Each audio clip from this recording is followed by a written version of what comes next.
Hi, everybody. Welcome to another edition of Star Citizen Live, all about development. I'm your host, Jared Huckabee. And on today's show, we are going to be answering questions about a broad spectrum of topics related to Star Citizen's overall development, our new staggered development initiative, and of course, changes to the roadmap. Joining us on the show this week, for the first time in quite a while, the three amigos are back together again. Todd and Brian, how are you guys doing? Good. Am I Chevy Chase or Steve Martin? I prefer Steve Martin since I'm gray. I think with our dynamic, you are Steve Martin, and okay. Brian is definitely Chevy Chase, and that leaves me to be Martin Short, which is not ideal. But it makes sense, though. But in this situation, I like to perceive. I think of myself as a Steve Martin, but in this dynamic, I'm the Martin Short. All right, well, great show, guys. Yep. It's hard to. So if you haven't watched Star Citizen Live before, this is where we take questions from our community and answer them live on Twitch. And it's been a while since we've seen Todd and Brian, so before we jump right into the questions, let's take a few minutes, tell folks who you are and what you do for Star Citizen. Go ahead, sir. My name is Brian Chambers. I am the Vice President of Development. I work with Chris and the directors, and really closely with Aaron Roberts, just to make sure we're on track, set priorities of where we're going, and make sure that we deliver what we need when we need. I'm Todd Pappy, Star Citizen Live Game Director, so that means I focus on the releases, and then I also work with Chris and the other directors, Brian and Aaron, and make sure that the vision that we set is basically passed along to the team and make sure that everything is at the quality level that we want to hit. Awesome.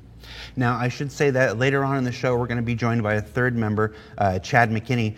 We had a couple questions come in over the week about server-side OCS, and we want to be able to address some of those. And Chad is our person to do that. He is actually in a meeting right now with Chris Roberts and others about server-side OCS. So when he's done with that, he's going to come. He's going to join us here next to the table there. So we're going to put those questions off until he can join us and just jump right into it. Right off the bat, why did we decide to switch to staggered development now? Well, obviously for 3.0 we were very feature driven, and what happened was things just kind of kept on coming in, and the date just kind of kept on getting pushed back. Obviously, when we switched over to 3.1, 3.2, then we from there we were going through and setting up a certain cadence, where we were supposed to be more date driven. And that was working for us for 3.1 through 3.4. However, some of the features that were coming in were still rougher than we would like. Obviously, for 3.5, 3.6, we didn't release on time, and a lot of the features just kept on coming in later and later and later. So with 3.7, 3.8, we've really started to move over to this where, depending on the size of the feature, but for most of our features, it takes longer than basically 3 sprints to get it working. So that's 6 weeks that we're talking about, and getting it to be the quality level that we want it to be. So in this case, for example, let's say mining, our first iteration of mining, that took us, it took that team 6 months to basically deliver everything that needed to be done. However, other teams that are smaller or depending on the size of the feature, they'll be able to do those in the smaller time frame. However, we were just noticing that, and we were feeling it internally, of this cycle that we were getting into, as well as the product that we were putting out, wasn't hitting our mark. And basically the teams were frustrated. We were frustrated. And so we started talking about it internally, how we can adjust things and try this out and see how it works. Now, the goal for it, obviously, is that we have what we call a go, no-go meeting, kind of in the middle of the quarter. And at that point in time, that is the directors, including Chris and Aaron and Brian, taking a look at the features and saying, yeah, this is good enough. This hits the quality bar. And what should be happening is basically all future work is done on that thing. It's just minor bugs at that point in time. Then from there, that gets dropped into the stream, and it's good. It's ready for release. Before, we weren't having that. Some teams were, some teams weren't. So therefore, some of the quality level, was there, and some of it wasn't. So this allows us to actually, make sure that there is that gate, of quality level, and this also gives the teams a chance to say, okay, yeah, for some reason, whether there was a vacation or somebody got sick or this feature was more complicated, there's a lot of times when we put things together, we have our best estimate of, hey, this is how long it'll take. And every now and then we hit that, and every now and then it goes a little bit longer. But this allows us to look at the feature and make sure that it's hitting that quality level, and then gives us basically 6 weeks to make sure that we're hitting Evocati, we're hitting basically wave 1 at a good time. We're making sure that the quality of life bugs that we have are getting worked on and getting fixed. Features aren't getting dropped in like 3 weeks before we go live. Yeah, I guess an important part of that one too for me is that it's then our releases are solid on being date driven. Yeah. That if a feature's not ready, it's not ready. We're not going to hold up that quarter release because of a feature. That kind of does everyone a disservice. So we have these meetings where we judge, we look, as Todd says, we go, you know what, this is ready, awesome, let's go, or no, it's not, it needs more time. That unfortunately will miss that release. But we think it's more important just to keep the cadence going to the releases. It means the team immediately is addressing those issues without working on bugs while they're in live and so on. So it reduces some complexity in our end as well. I think one of the hallmarks of Star Citizen's development is the constant iteration and reevaluation of our processes. I mean, we want to get better at making the game just as we want the game itself to get better. So these kind of changes are in our DNA and have been since the very beginning. Yeah, but the other thing that I think people need to understand is normal game development, you just run. You run until the very end, and then you get to alpha, and then you look at it, and you're like, oh, I created a huge mess. Now I got to clean it up. And I got to clean it up before beta. And when beta happens, then you're like, okay, now I got to really polish and tune the game and, have this iteration aspect. Obviously, having a live product and having a live product since almost the very beginning of this product creates challenges that sometimes you're used to, sometimes you're not, and it is a learning process for all of us. He's been making games for a long time, I've been making games for a long time. This is a very unique beast of a game. Yeah. Challenges and opportunities. It's definitely a double-edged sword. There are things that we have to account for, but there's also a lot of benefits to running that live environment. The ability to get feedback, that instant, tangible feedback, during the development process that can guide us, each step along the way. So I would completely agree with that. But at the same time, sometimes it does feel like you're building a railroad track while you're in the train. On it, but at the same time, like you said, getting that feedback does help us out a hell of a lot. Absolutely, a ton. All right, next question: can we in the words of our the backers, can we focus less on ships and more on profession mechanics and gameplay? Also, any updates on future professions? So with ships, we have ships that we are building, and that we've basically done concept sales for, so on and so forth. So that pipeline is just running. As far as what we would consider careers or professions. I view those, and I think all of our system designers view it as a collection of different activities. And what we're doing is we're really building activities. And then once those activities come together, then you have something that would be considered a profession. So from a PU standpoint, we have our priorities that we need to do, and then we have our what we consider S42 priorities. And from our development standpoint, S42 is the number one priority. So most of the team and most of the resources are focused towards that. And then basically we have what we would consider solely S42, and then we have kind of a S42 PU, and then we have PU only.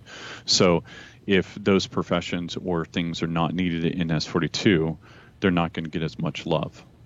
So for right now. In the immediate, yeah. Yeah, in the immediate, until S42 is done and ready to go, then at that point in time, the floodgates will open up more on the PU, and then we'll be able to push harder on those things. But we do have resources that are solely focused on PU and solely, working on aspects of that, meaning, for example, mining, or basically what we would consider resource gathering. So whether that be mining, salvaging, harvesting, we have a team that's focused on that stuff. Then we have, teams that have been focused more towards like cargo and those things. But that team has been also working on scanning and other aspects that we consider very integral to both projects. So the priority is for them to finish that first before they move back onto like cargo. All right.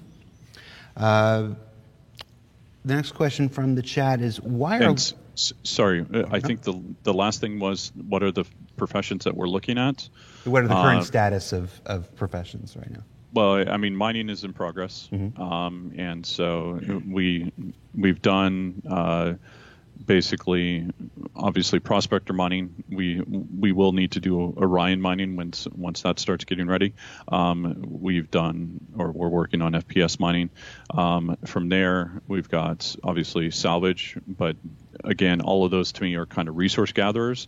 Then we have very early stages for kind of trading. I wouldn't really consider it hauling, but basically trading.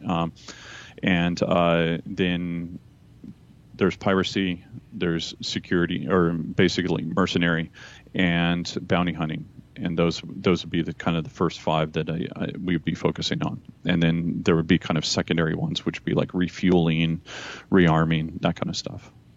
Okay. From the chat, why are long-standing bugs not being addressed in every patch? Some bugs we've been waiting for over a year to fix now. So I think it really depends on the bug. For example, I know that there's one in there that drives everybody nuts. It drives me nuts as well, which is the HUD in particular when you look at certain bright backgrounds. Right. And that is something that just hadn't been prioritized because we know that we're redoing the HUD. We know that we're adjusting it. We have had initial talks regarding how to fix that thing, and then at least for me, it's what I consider a quality of life experience that will need to get fixed. So ideally, I would like it to be fixed sooner than later. However, when we look at these kind of the staggered development, again, if we're building features and we need to release in, let's say, this time frame, and you're building features up until right here, then it leaves you less time to actually build or to fix, versus if you turn off your features here, then that gives you more time to fix these bugs and work through the quality of life. So that's been a point for Aaron and myself and QA to go through and look at the bugs and say, okay, we feel like this is a big one. Same with working with player relations.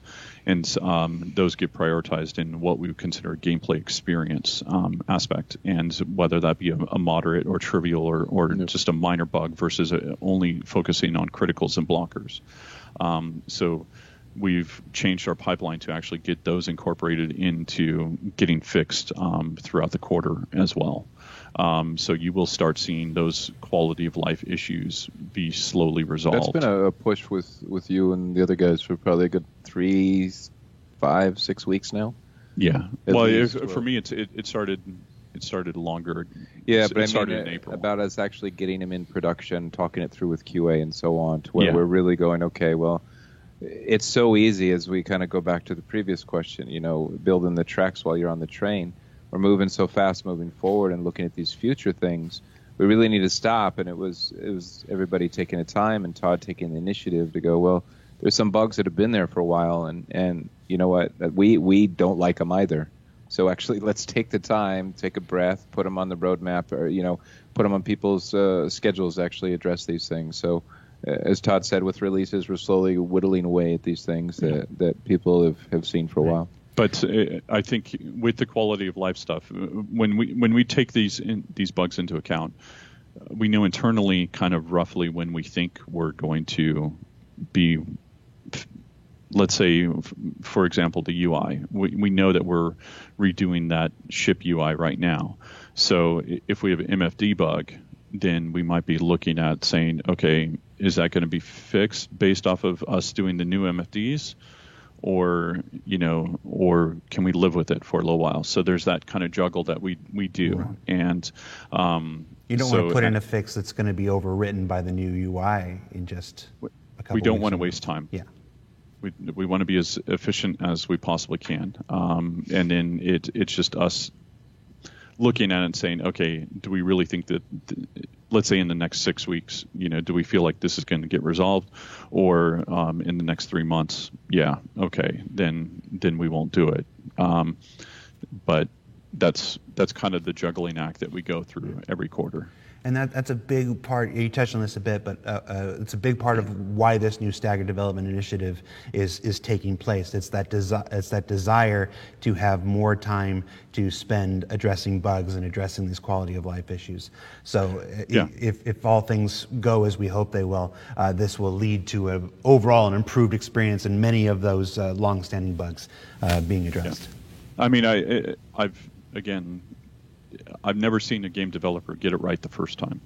It's through constant iteration and so allowing us to work on it more, giving it a more polished experience, then that means that just in its nature you're going to have less bugs, associated with that feature. Next question.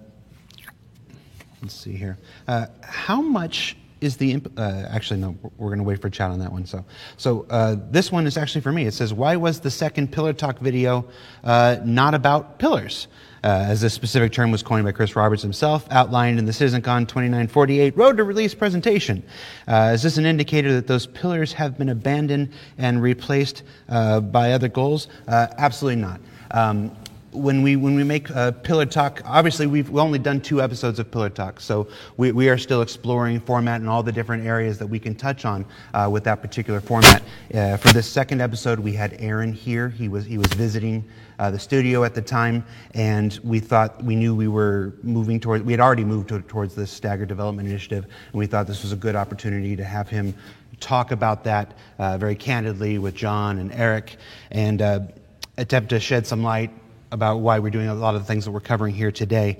In the future, Pillar Talks will continue to address pillar issues. They'll have the pillar directors. It's just if the show was only going to be about stuff that was specific to a patch, we probably would have called it Patch Talk. So we're 2 episodes in. We're exploring the format of this, and I think you'll continue to see it develop and iterate just like you see anything else with Star Citizen. Sorry, do you hear his mic pop? Yeah, I keep hearing your mic pop. Keep hearing my mic pop? Yeah. Oh, no, but I think they're setting up for Chad. Chad's just walking in. Maybe we're hearing Chad at the same time. Okay. Okay. Next question. This is an oldie. We used to get real design documents in the past that gave us at least a moderate glimpse of what a mechanic was and how CIG is planning on it affecting gameplay. Can we please go back to getting these deep dive documents and then they list a variety of professions?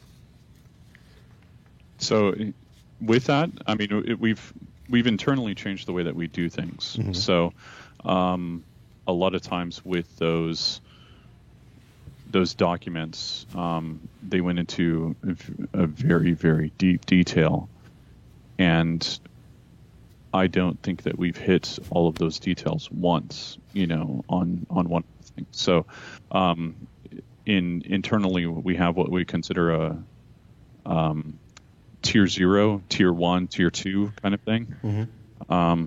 And also I'm getting feedback. Come on in, Chad. Go ahead.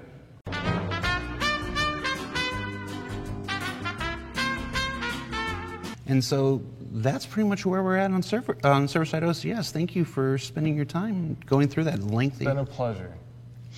It makes so much sense now. Hi, guys. We're back. Obviously, some unfortunate technical difficulties that crept in halfway through the show, but we think we've got them resolved now. All right, we've got Chad here. We know he's got to get back, so we're going to do the server-side OCS, then we'll go back to the design question. So, Chad, what is the current status of server-side OCS? Okay. Yeah, so I'm going to give a slightly long-winded answer here. Like I said, I wanted to talk about kind of the past and the present and the future as far as this, as well as kind of server meshing. To start with the engine that we had, CryEngine and now Lumberyard, it's a level loading based engine. Mm-hmm. There's no entity streaming in the engine like stock. Something made for whatever deathmatch games. We years ago now made a large set of changes to the engine to create something called object containers, which is our own grouping of entities as well as level data like brushes and things like this. Planning years in advance where we want to get to both now and in the future. So that was a huge push. That was a foundational set of changes. We built on top of that with something called netbind calling and serialized variables, which allows us to, at runtime, be able to replicate and unbind entities from clients. And then we deployed last year client-side streaming, which now everyone's familiar with, which is taking the object containers at runtime and streaming them in and out. So basically unbinding and binding those object containers. So that was a multi-year effort there alone. Now we're at the point where we're looking at trying to do the same. We are definitely going to do the same thing on the server. And this is itself a very large effort. And it started actually kind of in full force last year. And this is like kind of the present part where we actually had a big summit where we got the programming disciplines together over in Germany. And we had a week-long kind of really deep dive on the real specific implementation details for the effort across the entire game, including the core engine, game code, as well as the back-end services in order to execute this. This is something that we've been working on ever since then. So for about a year now, we've been pushing really hard on server streaming. We've made meaningful progress on it, very meaningful. In fact, I just got out of a meeting about our progress with Chris Roberts, and I would say that the mood was pretty positive actually coming out of it.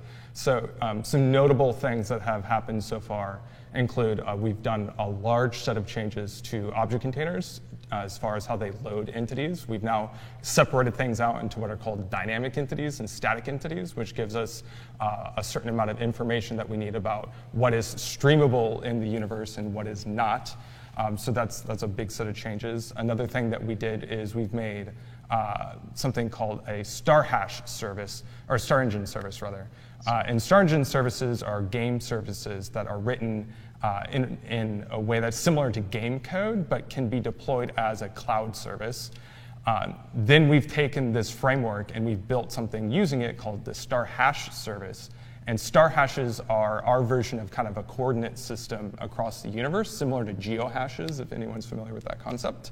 And it gives us a way to partition the universe so that we know how, essentially what sections of the universe are streaming at any given time in a really efficient way, as well as storing and looking them up efficiently. So we built a service that kind of keeps track of all of what we call entity aggregates in the universe, which are kind of the roots of trees, of entity trees. So that exists. And the star hash service now also, in addition, has been hooked up to what's called the streaming manager. Previously, the streaming manager was created, and it governs the current client-side binding and unbinding, so the client-side streaming of object containers. But now we've done the work to hook it up to this new StarHash service to drive streaming events to indicate to it that certain aggregates are streamed out, or to collect certain aggregate groups and stream them in. So that work has been done. And now we have kind of still a bunch of work to go, but what we've done is we've implemented something that is a prototype in-memory persistence cache. For server-side streaming to work, we basically have to implement global persistence, which is obviously a huge set of changes for the game. It completely changes the way that the game runs and the way that we spawn and load entities. For testing purposes, we made this prototype in-memory persistence model, which allows us to write out to just like a local cache the state of any one of these like star hashes sectors whenever we stream them out. That is so that we can test game code, such as the mission system or the transit system or service beacons or whatever, to see what breaks whenever we start streaming things in and out on the game server. Obviously, we're changing the way the game works quite significantly, so we have to revisit the existing game features that we have to make sure that they aren't broken and fix them in places that we are. So we have done that. The next big things for us to do are to implement the real backend for persistence, which requires effectively rewriting the way that the game writes out to persistence, and the backend, the cloud services that handle that data so that they're much better at handling much higher loads. You can imagine that the amount of data that we have in the game right now is large-ish, like we persist out players and ships, items, this kind of thing. And yeah, you make changes to those all the time. Even your fuel, when you're flying around, we're pushing updates to the back end periodically for that. When you break something off a ship, right?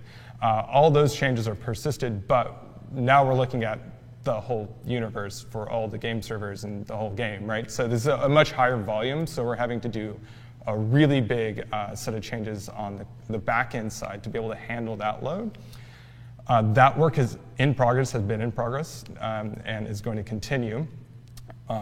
After that, then the last kind of really big thing, and there's a lot of little details in there. These are like the big ticket items. The last big thing is that game code changes that need to happen. So we need all the game feature teams to go and revisit their features and make sure that they're not broken, which is a big effort. And it's one of those things where until we really start testing heavily, we won't even know all the work that's going to happen. So there's a lot of unknown unknowns in there. However, so that's good, I think. So like I said, we came out of this meeting, and I think we made a lot of good progress this year. However, one really positive thing that I think we've figured out is that our prototype in-memory persistence model seems to be working fairly well. So we're considering phasing out server streaming actually so that it doesn't need the full persistence backend the first time we ship it. So we can ship it in such a way that if a server goes down, its state is lost. Player state is not lost, notably. So the way the game works right now won't change from the player's perspective. It just means that we can add in some of the streaming benefits without yet having the full persistence benefits, which will come once we finish that work. So that means that we might see it on a more accelerated release schedule than we maybe anticipated. Portions of it. Part of it, yeah. I'm not giving dates, but we feel positive about it, effectively. Yeah, and so that's server streaming. We can talk about server meshing to answer the last part of the question. Server meshing is something, again, that's been a long time in the making. I mentioned at the very beginning netbind calling. That was itself a prerequisite for server meshing and serialized variables as well. We have, similar to server streaming, began significant planning and work on the feature. However, server streaming is a hard requirement for server meshing. So what that means is that even while we can make progress on it, because most of the work for server meshing falls on the network team with some support from the core engine and game code teams, whereas server streaming is mainly core engine, game code, backend services with support by the network team. We can do some amount in parallel, but we can't deploy it in full until server streaming is done, because it's a prerequisite. It's how it even fundamentally works. So it will come after server streaming for sure. All right. Anybody got anything they want to add? Thank you for answering that. That was solid. All right, let's do a couple follow-ups that are tangentially linked to server-side OCS before we let you go. It's been said it's been said before by Chris and by Sean, I believe, in the past, that the servers are kind of at capacity now, and we can't add any more larger locations until we add server-side OCS. We currently see Microtech on the 3.8 roadmap, but not server-side OCS. Why is that, and why is that? We'll start there. I don't know what I can and can't say, but we don't want to, I'll talk mainly to server streaming. We don't want to commit to release dates quite yet for server streaming because, like I said, things are still in flux. We can consider, I'm not saying that we will, but we can consider maybe content swaps if we wanted to add in a new area and take something out to account for it. That said, no decisions have been made on that. If we did end up getting server streaming out sooner than we anticipated, even then, I'm not sure what the result would be because we have to measure. Like anytime you implement an optimization, this is something I say to all my programmers on my team, you don't know if you've done the job until you've profiled. You don't know until you take a measurement. And so even whenever we get server streaming done, that's not a guarantee that anything is possible, that we can keep increasing the content. And we may find that actually the gains aren't as much as we like, or maybe we have to push in some other ways. So I guess what I would say is that those details will become more clear as the plan for server streaming gets filled out and as we do more testing, and we can actually say with more confidence what the performance behavior is. Also, Microtech and New Babbage are still being built, so no matter what, the content team is still working on that, still finishing that aspect off. Until we get the LODs and we get the AI and all the other, kind of downstream dependencies in there, then that will give us an accurate profile that Chad's talking about, for us to say, okay, yeah, it does really mess up the server, or, we need to evaluate and taking something out, or everything's okay. Right. And to give a little bit more detail into why we can't know that quite, part of the benefit of server streaming is that it allows us to stream out areas where no players are. But there's this kind of unknown about how much that impacts the actual universe, because if your most expensive assets and content areas are the popular landing zones, depending on player habits and where the players go in the game, we may find that actually those areas are constantly streamed in. They're pinned effectively to always be streamed in. And while, yes, we do stream out most of the universe, it doesn't impact performance that much because most of our performance issues are at these large landing areas. What we are more confident that server streaming will do is make it to where detail in the universe can be added much more confidently. So we could do things like add much more outposts or add more truck stops or whatever. These locations that even if all 50 players went to a different one, if we had 1,000 of them, well, it doesn't matter, only 50 of them will get loaded in. So it gives kind of an upward maximum on kind of the maximum distribution of what can be loaded in. But it's these kind of real spiky, from a performance point of view, areas in the game where, what really happens. Maybe half of it gets streamed out most of the time, and that's good enough. We just have to measure. Anything you want to add, Todd? No, I mean, we know that our major landing zones are basically the biggest performance hits. Obviously Area 18, and there's a lot of entity count that's there. Just because of the city planet, the way it's built, it's very different versus like Hurston or other or Microtech. So I think we know our problem areas. It really is just going through and saying, okay, we have this tech now, whether that be an NPC manager as well as the other stuff that Chad's been talking about. Then I think that will really help our gains on us being able to just push the content in. And as for just specifically to bring it back to why server-side OCS isn't specifically on the roadmap, we've said this a number of times before, the roadmap is not a list of things that are in development. The roadmap is a list of things of when we think we can deliver them, when we feel confident that we can deliver them. We all know that doesn't always work out that way, but with something as big and as robust as server-side OCS that touches as many teams as it does, it touches as many disciplines as it does, we want to take a little more time, be a little more confident, be a little more certain of when we can deliver that before we add it to the roadmap. And when we're at that point, you will see it added. It's definitely coming. Well, I think we proved that we're working on it at least. Yeah, right. And then the last related question, how much is the implementation of various gameplay loops hindered by the lack of server-side improvements such as server-side OCS, server meshing, and the like? Will we need to wait to get those systems implemented before we can expect to see more expensive gameplay? Yeah, so there's not really gameplay features that rely on server streaming. It goes more the other way, where server streaming relies on the gameplay features being written in a way that work with it.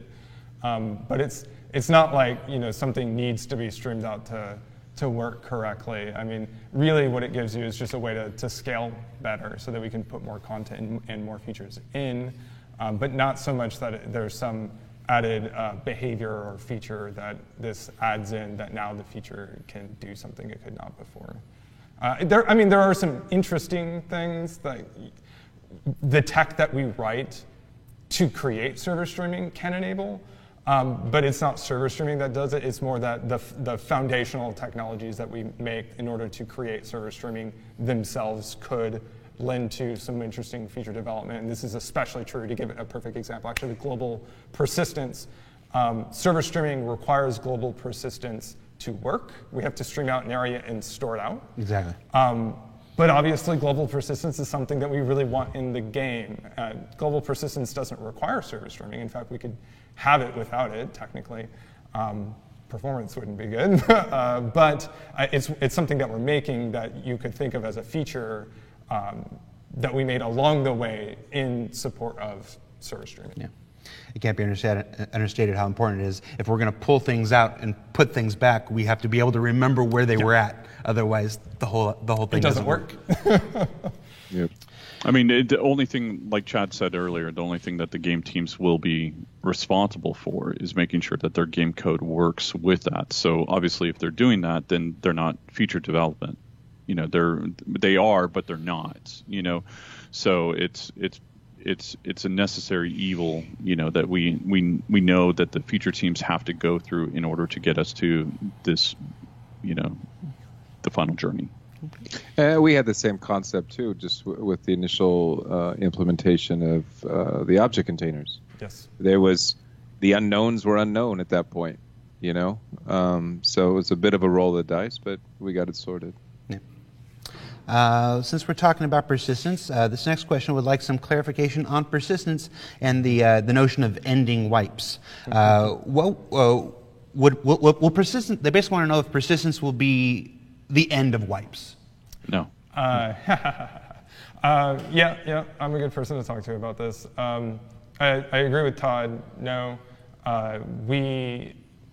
So there are some really fundamental reasons why we need to keep wiping the persistence database right now, largely because the game is so much in flux right now. Every release, every patch even, we're changing the format of the data pretty dramatically at times. So, trying to kind of ferry this data when it's in such tremendous flux is, I think, a fool's errand. Really, our goal is to get to a place where our game features are a little bit more stable, a little bit less tumultuous before we flip the switch. On top of that, we also need a strategy about what we do when we end up changing the formats of data, which is absolutely going to happen. It's not like we'll stop. We just want to get to a point where we're doing it less often. And I can say that actually this is not something that has been kind of like forgotten about, and it's not something that we don't think about. We had a few meetings very recently, actually, to talk about this very specific thing, because it's something that we care a lot about. And I think we have a really good plan about what to do about long-term stopping the wipes, about how we can go about migrating data, and how we can give, importantly, the game features, so the gameplay programmers, a methodology to do that fairing of the data whenever they change their own formats. However, to give a little bit of hope, we are also exploring, I'm not making any promises, but we are also exploring potentially ways to persist things more permanently sooner. And this would be important things. So for example, maybe your ship purchases in the game, or your UEC. So like things that you think of as like important to your progression in the game. We're exploring possibly storing a much more coarse level data about them across wipes, so that we can kind of restore you back to the, maybe your ship wasn't in the exact same place, but you still have it, right? Maybe your gun isn't where you dropped it last, but you still have it. Your UEC that you worked for 2 months on, 3 months on is still there. And I think that would be a pretty tremendous, higher priority features. I mean, yes, persisting of everything is important. Yeah. But the higher priority things that negatively affect gameplay. Yes. It sucks when the servers crash and you come back and your ships are gone. Right. It's like that. Being able to bring elements of that online in an iterative nature. Yeah, and I'm specifically talking about across wipes, so that when the next patch comes out, everybody knows every patch we're going to wipe, and so there's almost a nihilism, right, to what you're doing in the game, because at a certain point, it's all going away, right? We want to get away from that. So I think it starts with the kind of basics and seeing what we can do about that, and then long term, having a strategy for stopping it entirely. Because, obviously with our ship prices in game and everything like that, those are very, very long-term goals, So us, I don't want to wipe every quarter, but I want us to be able to wipe when we need to wipe. And so exactly. But I do want the players to be able to work towards these longer term goals, versus trying to hit it in 3 months, so then at that point in time, we are really testing the economy better to understand, do we have these things priced in the time frame that we think, they should be in. Should it be a 3 month earn or a 6 month grind or longer, and it really depends on, the telemetry that we're getting back off these things. And right now we just don't know. We have a best estimate and we have a best guess of, hey, we think it does this, but until we're actually seeing it, constantly, then we'll adjust from there. All right. Thank you, Chad. You're welcome to hang out if you want. I'll hang out. Yeah. All right, cool. I'm having fun. So. So Todd, back to where we left off before Chad joined us. We used to, we in the past, I'm going to restate the question a little bit. In the past, as the project was just starting, as there was less game to play, less game to build on a quarterly basis, we released a series of design documents. As development progressed, as we were able to move more into content phase and start cranking things out faster, we pulled back from releasing those design documents. A very common question is, will we go back to releasing those design documents publicly, and if we're not, why? I don't think so. Like I said, we have changed the way that we develop things, and we're also in a different stage in development, for this project. So a lot of times when we're, let's say, talking about law, or we're talking about, features that we're working on right now, mining, salvaging, so on and so forth, like we have an internal document of what we want to hit. I would call it almost like a one pager, and that has the very high level beats of what we think we can hit for tier 0 and what we need to hit for tier 0. And the previous documents used to go through like tier 1 through 0 through 4, and so there was a lot of things that would happen when we start getting to tier 0, and then we release it, and then it would change, and then that would make 1 through 4 completely moot, and then it would just kind of get into this weird cycle. So I'm more than happy to talk about what we're working on and how we're moving towards, and having that back and forth with the community, and saying, hey, here are the ideas, here are the designs that we're going towards. But I don't think doing these long design documents that Tony or myself or other designers that I worked with doing these things, I don't think it's worth us putting those out anymore. Yeah, I can add a little bit of programmer perspective on that, which maybe people will be interested in. I started working at a time years ago when we did, the more monolithic designs, and it's an interesting change that we've gone through since then. And I think one of the big things about when you're as a programmer thrown onto a feature that has, you look at the design document and it's like a 4-volume encyclopedia. You have a lot of questions, right? And it was we were more siloed back then. So design would happen, but then as a programmer you'd be thrown onto something, and there'd be kind of a sync up. There might be technical considerations that hadn't been fully realized until we started implementing it, but then also design questions as we implement it and put it out there. And I think as we've moved now into this phase where it's more feature teams, and programming is working much more closely with design, and we're more willing to be a little bit more agile with the design, it's to the benefit of everyone, I think. So both on the programming side, it gives us a little bit earlier view into the design process to give feedback, as well as they have a much better source of information as far as what is possible and what is reasonable within a certain amount of time. And there's also there's less expectations about you're looking at that kind of tier 4 and being like, okay, I have to write this system hitting this really long-term goal that we're not even confident we're going to do anyways, which might color the way that you do the implementation. So I think it's a pretty good set of changes that we've made. Yeah. The design documents worked against an agile development, and it worked against one of the biggest benefits of Star Citizen, that we do have a live game environment where we can put out these iterative things, see how they work, get feedback.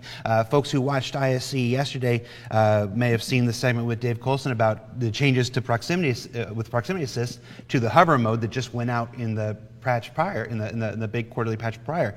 Being able to deliver these tier 0 things, get your feedback, adjust what tier 1 is going to be, put that out, get your feedback, adjust what tier 2 is going to be, is incredibly valuable. And those long detailed design documents would either lock us into something that would deny us the feedback of the community, or would be what actually happened. Just most of them were just wildly inaccurate. Yeah.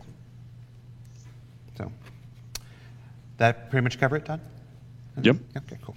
All right, let's see. Roadmap question. What happened to Fuel, gameplay feature that was just removed from the roadmap? Is it coming back? Yeah. it will. No, Fuel doesn't exist in the game. All right. I mean, so we just had a meeting with Chris about refueling and kind of the two different aspects. That's basically John's pillar. So one of the vehicle feature teams will be focusing on, and same with vehicle content, and then what's basically my pillar. Basically the resource gathering would be focusing on. So there's the refueling, the fuel scoops, those types of things, and then my pillar would be focusing on like quantum fuel mining or harvesting, and then that gameplay loop of going through and refining it, and then being able to sell it or being able to transfer it to somebody. So it will come back on. I think you'll see glimpses, once we get through some of the core things that we want those teams to go, that they're currently working on, because frankly for S42 it's not needed, so again, we have those teams focusing on things that are needed for S42. If the PU team can work on it, then we have we have them work on it. Yep. And there's a good chance to plug that going forward with future major additions to or changes to the roadmap, maybe not with some of the smaller ones, what's not. We're going to start adding comlink posts and more information about why each successive change on the roadmap occurs when they do. So you can look forward to that in the near future. So from our amazing community team. Hi, Tyler. All right, let's see. Another roadmap question. Why do we not update some features on the roadmap for weeks? Maybe this is something Brian can speak to. It's due to the complexity, honestly, and our desire to have everything as accurate as possible. It kind of bites us a little. Publishing the roadmap, obviously, it's our ability to be transparent on what we're doing, show our progress, what we plan to do in the future, and so on. Our end goal is to give everyone, the most up-to-date information, but we want it also to be accurate. So when something on the roadmap comes in early or late, it's obviously got a knock-on effect with something else. So we take the time, we verify what impact the changes had. That then takes time. Then once everything's verified, then we go through and we give an update. Well, we've realized, and I've had this question come personally, even from some members on the team, that it seems like too much of a gap in between. So we've already discussed this internally, and moving forward, we're going to change the frequency of the updates. So I think moving forward, everyone's going to see smaller updates happen more frequently. Some of the back-end stuff may not be as 100% accurate. Because we haven't gone through the entire process yet, but it'll give a clear glimpse of when we know something moves, we should update the map to reflect that so people know what the expectations are. And the flip side, if something a team may finish and we can pull something in sooner, we should also update that as well. One more question for you, Brian. I know you've got a train to catch here. We're actually past the time when we were supposed to stop, but we're going to push a little bit longer because of our technical issues earlier. What's the current status of our Vulkan implementation? Vulkan's going good, quote unquote good. We actually had a summit a little while ago about Vulkan, where engine team and everyone got together on the rendering side and said, okay, what is it that we need to do and where are we at and who's going to take on what. It's basically broken down into 3 stages. Stage 1, we clean up the use of the global state in the rendering code. That's already been moving forward it's been underway for the last, few months, I would say, roughly 3-4 months. Stage 2 is a refactor of the render passes, take advantage of new APIs, current and future GPUs, and so on, so we can help milk those more. That started a couple weeks ago after the summit, and that progress is going good. The third and final is basically the implementation of the actual Vulkan backend. And although on paper it's not officially kicked off yet for that portion, parts of the team are already actually starting to work on that, and there's some parts of the Vulkan backend that's already been in there. So progress ultimately is going good. With those first 2 and it's not an all or nothing. I think as we get some of these changes, we could have some stuff come in before the entire Vulkan backend's there. I've been told DX11 will already benefit from the first 2 stages, and we should see some performance improvements there. And ultimately, at the end, the plans are not to support, quote unquote Vulkan just by a straight port of the render, but actually refactor all of the render code so you can take advantage of everything that Vulkan has to offer. Okay. So. We are running right down to your wire, Brian. I want to see if we can squeeze one more in before you have to get it. But then you can feel free to leave right after this. No, I got a certain time. I'll leave when I need, but I'm here. It'll be mid-question, by the way. I'm sorry?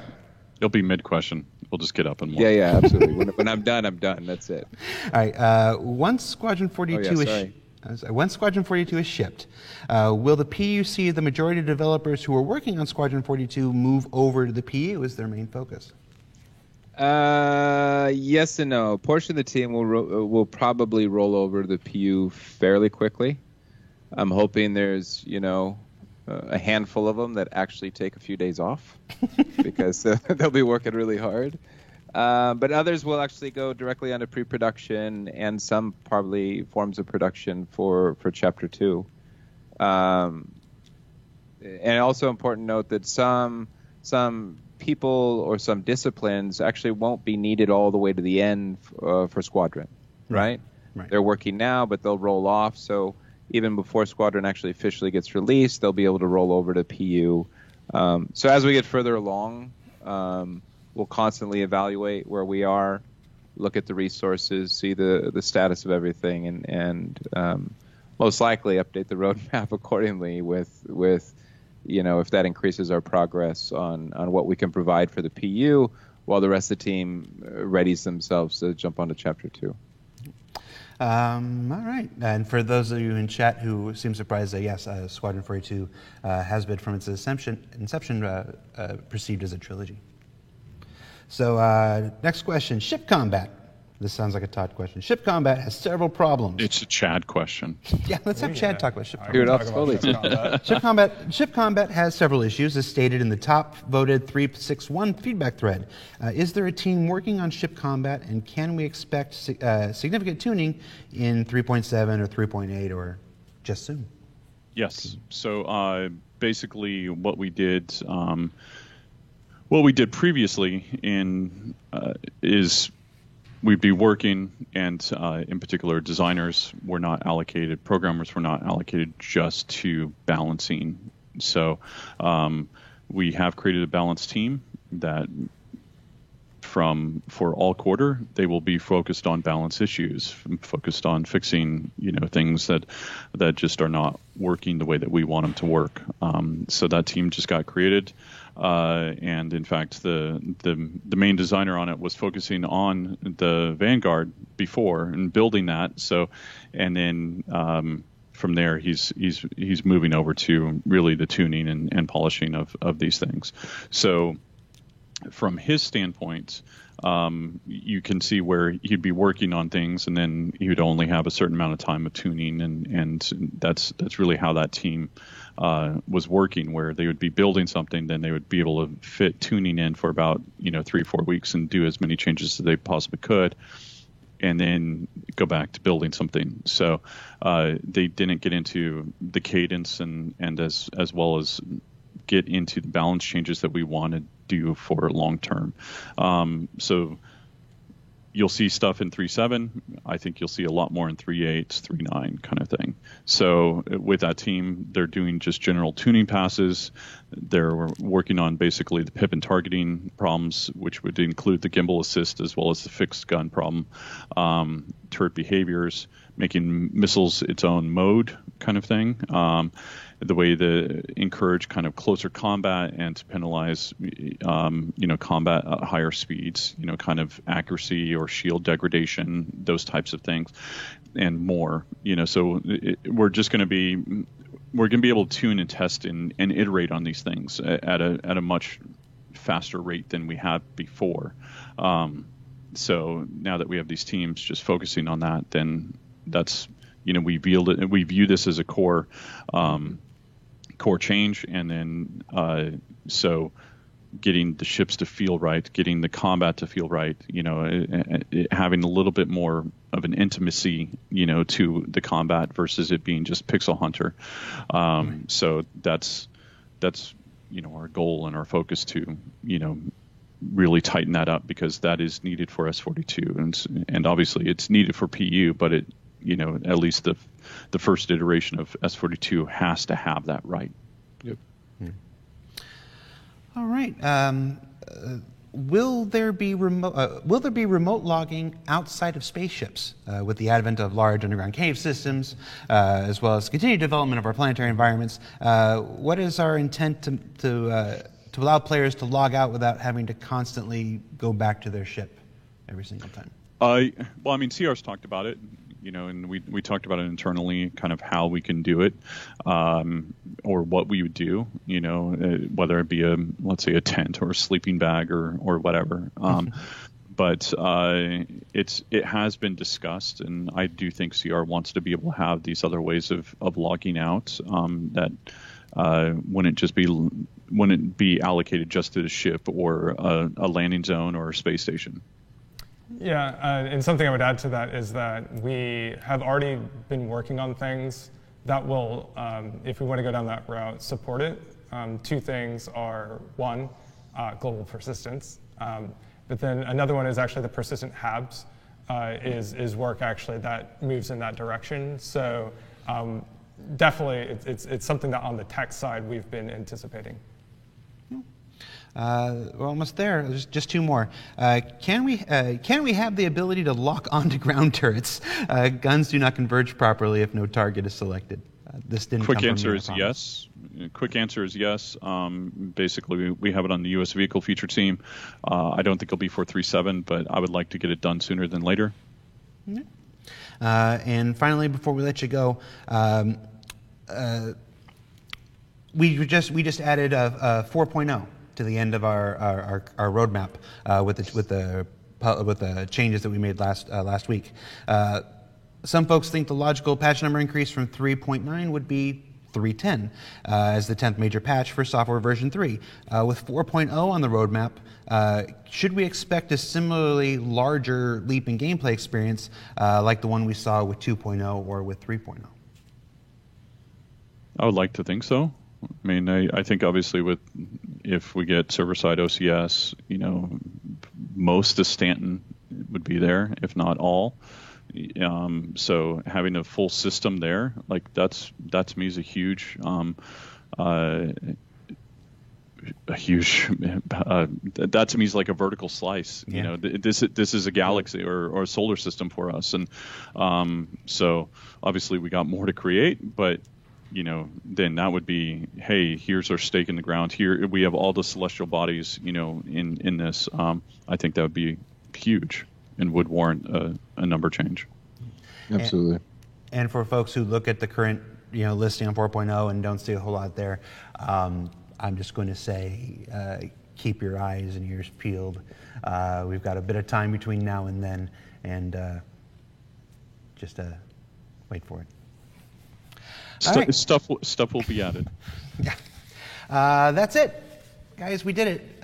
Thank you so much for taking your time at the end of your Friday to hang here with us and be on the show this week. It's always great when we can have Todd and Brian on. We haven't been together in a long time, so it's been a long nice, time. Nice. Yeah. And Chad, you're always a delight. You always just come. I agree, Chad. You come on, and you're just like this bright ray of technical light. His energy even broke the stream, I think. Yeah. You want to just hang out and just co-host the show with me from now on? I'm fine. Yeah, let's do it. They're not going to let you. They're not going to let me. But I can sneak it in. I'll script it. So in case you haven't been paying attention to the website or whatever, 362 went live during the course of the broadcast. So that's live now. You can start your downloads. It's got the 890 jump ready for you. Todd, Brian, Chad, thank you so much. Thank you. We'll see you next week, everybody. Our pleasure. See ya. Cheers.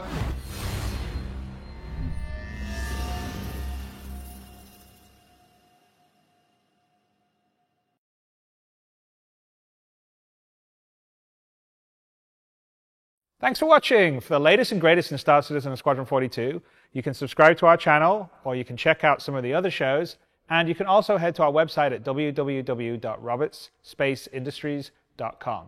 Thank you very much for watching.